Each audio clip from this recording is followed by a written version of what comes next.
പുതിയ KPCC അധ്യക്ഷനെ നിയമിക്കുന്നതുമായി ബന്ധപ്പെട്ട ചർച്ച തുടങ്ങി. ഡൽഹിയിലെത്തിയ സണ്ണി ജോസഫ് രാഹുൽ ഗാന്ധി, പാർട്ടി അധ്യക്ഷൻ മല്ലികാർജ്ജുന ഖാർഗെ എന്നിവരുമായി കൂടിക്കാഴ്ച നടത്തി.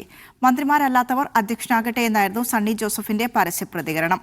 പുതിയ അധ്യക്ഷൻ MP-മാരിൽ നിന്നാകാനും സാധ്യതയുണ്ട്.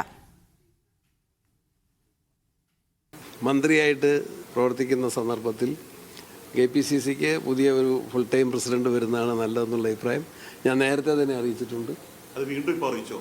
അല്ല, അത് ഞങ്ങൾ ഡിസ്കസ് ചെയ്ത കാര്യങ്ങളിൽ സംഘടനാ കാര്യങ്ങളൊക്കെ വരുന്നുണ്ട്. മന്ത്രി അല്ലാത്തൊരു പ്രസിഡന്റ് വേണമെന്നാണ്. നിങ്ങളെ അയക്കാനോ എൻ്റെ അയക്കാനോ തമ്മിൽ ചെറിയ വ്യത്യാസം വരും.